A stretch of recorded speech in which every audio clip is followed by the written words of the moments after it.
राधे राधे। हरे कृष्ण कृष्णाय वासुदेवाय हरिये परमात्मने प्रणतः क्लेशनाशाय गोविंदाय नमो नमः। हरे कृष्ण। आइए आज के वीडियो में हम कार्तिक मास महात्म के 20वें अध्याय का श्रवण करेंगे।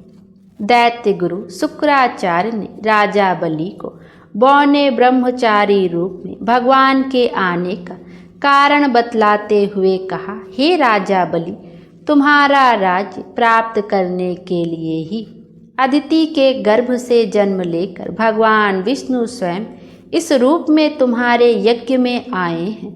दान के रूप में कुछ भी मत धरना, वरना चले जाओगे। इसके उत्तर में बलि ने कहा, हे गुरुदेव, आप मुझे अधर्म का उपदेश क्यों देते हैं? घर आए याचक को दान न देना अधर्म आचरण नहीं तो और क्या है? यदि विष्णु भगवान स्वयं याचक बनकर मेरे द्वार पर आए हैं तो इससे बढ़कर मेरे लिए सौभाग्य की और क्या बात हो सकती है। मैं जितने यज्ञ आदि करता हूँ वे सभी भगवान विष्णु को प्रसन्न करने के लिए करता हूँ, अतः वटुक रूप में वे जो कुछ मांगेंगे मैं अवश्य दूंगा। शुक्राचार्य और बलि में अभी वार्ता चल ही रही थी कि वामन भगवान राजा बलि के यज्ञ मंडप में आ गए। बलि ने अर्घ्य आदि देकर उनका यथोचित आदर सत्कार किया।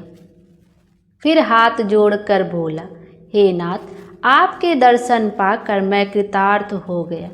अब आज्ञा दीजिए कि मैं आपकी क्या सेवा करूं। तब भगवान ने कहा, हे राजन, तप करने के लिए हमको 3 पग भूमि चाहिए।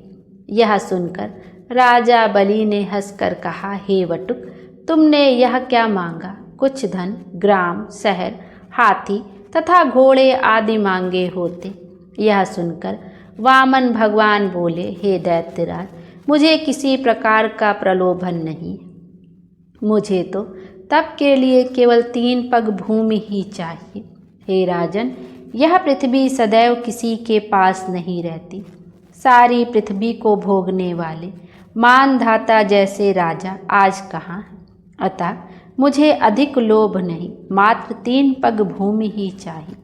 चंचल लक्ष्मी को यज्ञ और दान आदि में लगाकर तुम्हारी तरह जो अपना मार्ग सुधारते हैं वे धन्य हैं।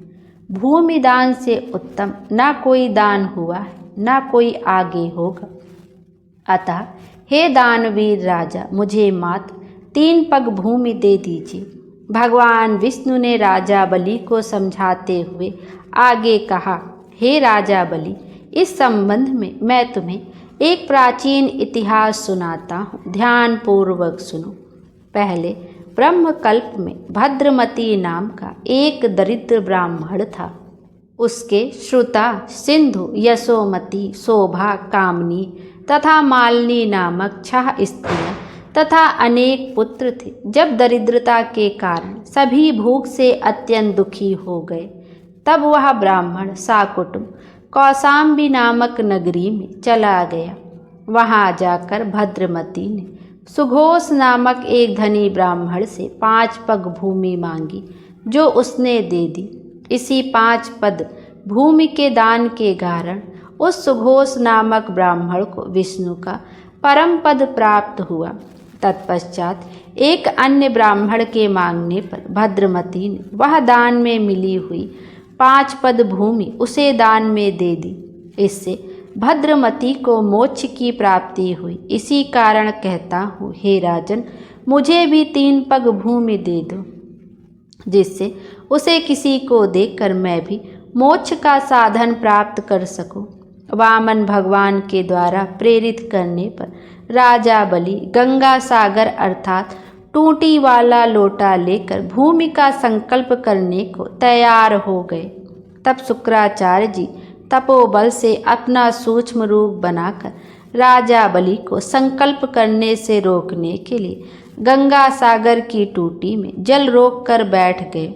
वामन भगवान शुक्राचार्य की इस चाल को जान गए, अतएव उन्होंने एक तेज नोक वाली कुसा लेकर लोटे की टूटी के छिद्र में डाल दी। इससे शुक्राचार्य की एक आंख फूट गई और टोटी से राजा की अंजलि में जल आ गया। राजा बलि ने 3 पग भूमि देने का संकल्प दे दिया। उसी समय भगवान विराट रूप धारण कर ब्रह्मलोक तक बढ़ गए और उन्होंने 2 पगों में सारा ब्रह्मांड नाप लिया। भगवान के पांव के अंगूठे से ब्रह्मांड फूट गया और फूटे हुए मार्ग से पानी के अनेक स्रोत बहने लगे। भगवान विष्णु का पैर उस जल से धुलता रहा। वहीं लोक पावन जल ब्रह्मा आदि देवताओं को पवित्र करता हुआ सप्त ऋषियों से सेवित सुमेरु पर्वत पर पड़ा तथा गंगा के नाम से विख्यात हुआ। इस प्रकार पतित पावनी गंगा की उत्पत्ति भगवान के चरणों से हुई, जिसके स्नान तथा स्मरण मात्र से जन्म जन्मांतर के पाप नष्ट हो जाते हैं। यह दृश्य देखकर समस्त देवता तथा ऋषि मुनि स्तुति करते हुए बोले, हे अनंत मूर्ति, जगत संचालक, परमपिता और सबके स्वामी, आपको नमस्कार है। इस प्रकार स्तुति सुनकर भगवान ने सब देवताओं को उनका अपना अपना स्थान दिला दिया और बलि को रसातल भेजते हुए उसे वरदान दिया कि अग्नि में बिना मंत्र उच्चारण के जो हवन किया जाएगा वह तथा कुपात्र को अपवित्रता से किए गए दान का फल तुम्हें प्राप्त होगा। इस प्रकार भगवान ने देवताओं को सुंदर स्वर्ग तथा बलि व अन्य दैत्यों को पाताल दिया। इतना कृत्य करके विराट भगवान पुनः वामन रूप हो गए। तब समस्त देवताओं तथा ऋषि मुनियों ने भगवान की पुनः स्तुति की। बोले विष्णु भगवान की जय।